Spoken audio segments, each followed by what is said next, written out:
In the 12th century, villagers harvesting crops near the English village of Woolpit witnessed something so strange that it would be discussed for centuries. Two frightened children emerged from a deep pit near the edge of a field. Their clothing was unlike anything the villagers had ever seen. Their language was completely unknown.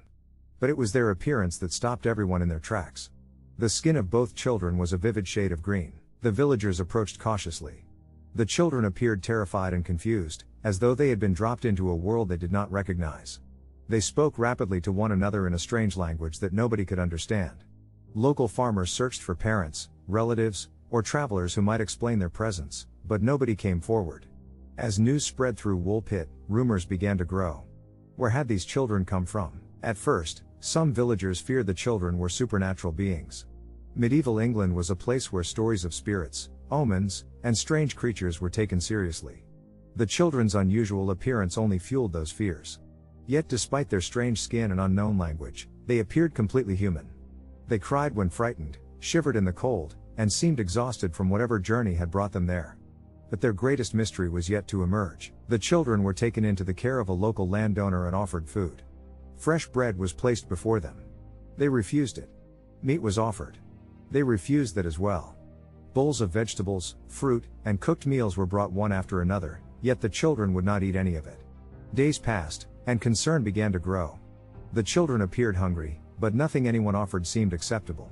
Then one day, something unexpected happened. While exploring the household stores, the children discovered freshly harvested beans. The moment they saw them, they rushed forward eagerly. They ignored every other food and consumed only the beans. For weeks they survived almost entirely on that single crop. The behavior baffled everyone around them. Why would two starving children reject every common food yet immediately recognize beans?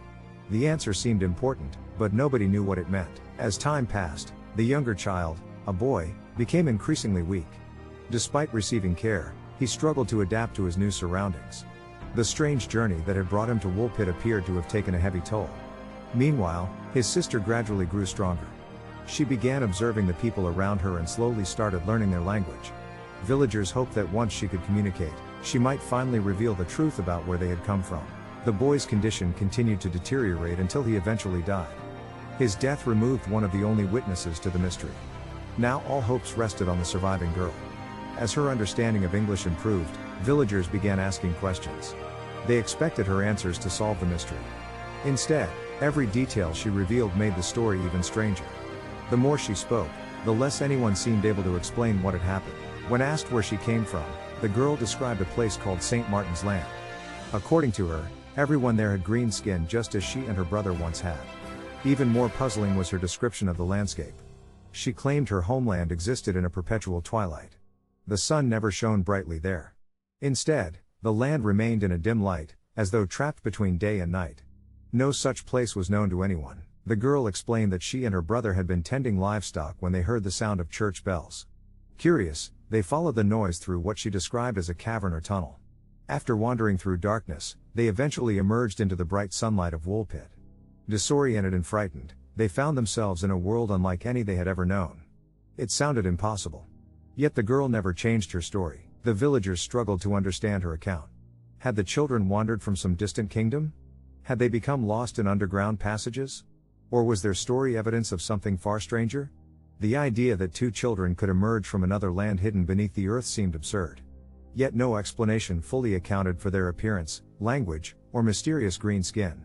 Instead of solving the mystery, the girl's testimony deepened it. As the girl adapted to life in Woolpit, something remarkable began to happen. The green tint in her skin slowly faded. Month by month, she appeared more like the people around her. To some observers, this suggested that her unusual appearance was caused by illness or malnutrition. But if that were true, it still failed to explain her unknown language, her bizarre story, and the complete absence of anyone searching for the missing children. Centuries later, historians examining the account noticed something intriguing. The story was not preserved in folklore alone. It appeared in the writings of respected medieval chroniclers who recorded real events occurring in England. These men were not known for writing fantasy. They documented battles, famines, political disputes, and notable incidents. The green children were recorded alongside genuine historical events, forcing scholars to take the mystery seriously. One theory suggests the children were refugees from a Flemish settlement. During this period, Flemish communities lived in parts of England and sometimes faced violence and displacement. If the children had become separated from their families, they might have spoken a dialect unfamiliar to local villagers. Their strange clothing and inability to communicate could then be explained. For many historians, this seemed like the most reasonable answer.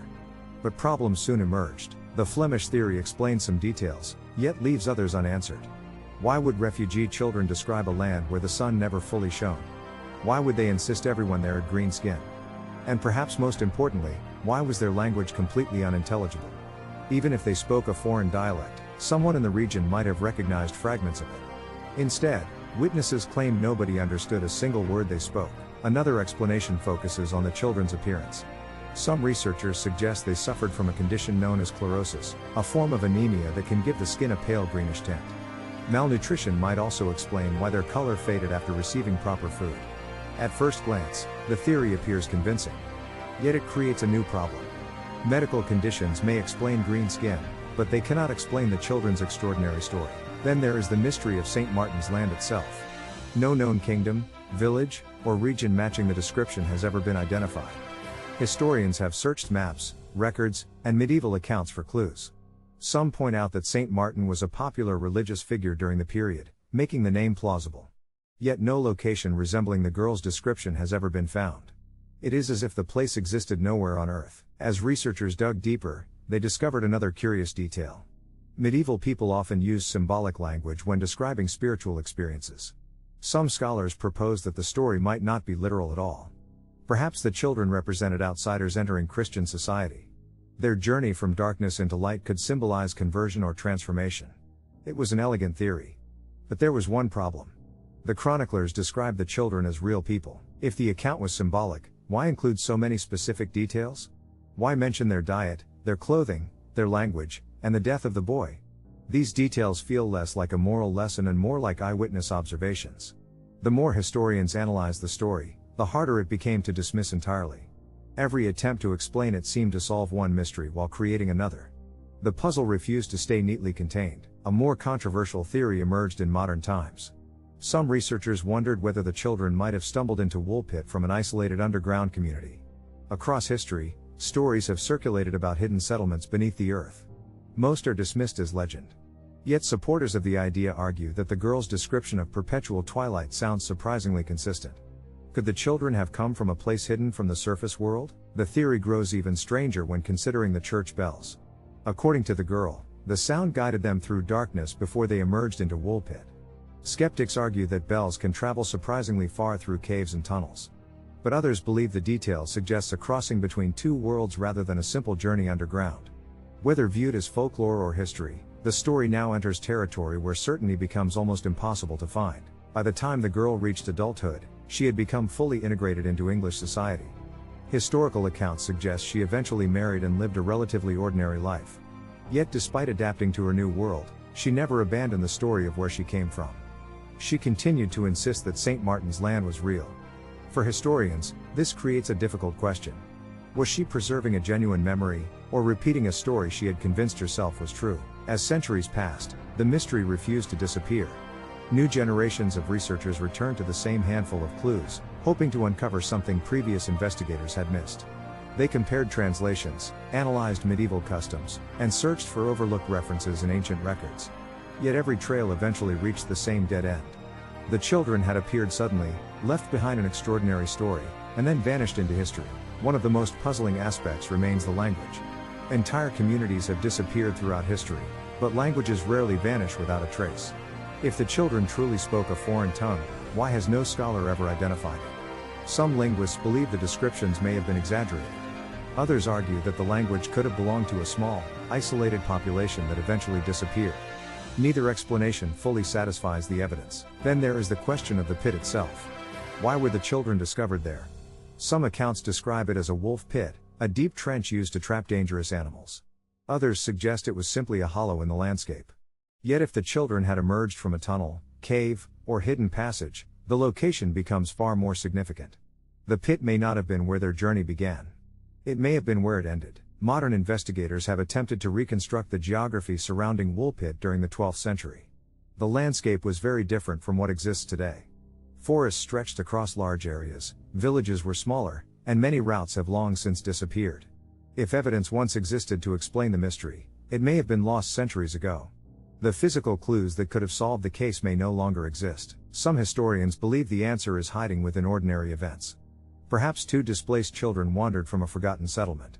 Perhaps language barriers transformed a simple tragedy into a legendary mystery.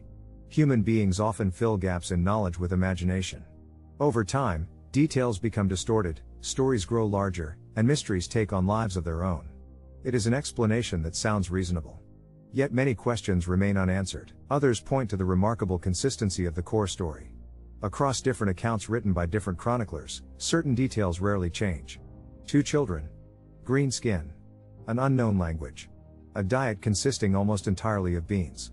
A mysterious land of twilight. These details survive centuries of retelling. If the story was entirely fabricated, it is strange how consistently the central elements remained intact across different sources. Perhaps the most unsettling possibility is that the children truly experienced something they could not understand.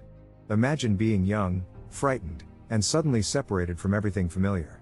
The girl may have described the experience using the only words available to her. What sounded impossible to medieval villagers may have been her attempt to explain a very real event. If so, the truth could be hiding behind misunderstandings lost to history. The mystery has inspired countless theories over the years. Some see evidence of a forgotten migration. Others see folklore transformed into history. A few believe the story hints at hidden civilizations, parallel worlds, or encounters that challenge conventional explanations. The remarkable thing is not that these theories exist. It is that none of them can completely eliminate the others.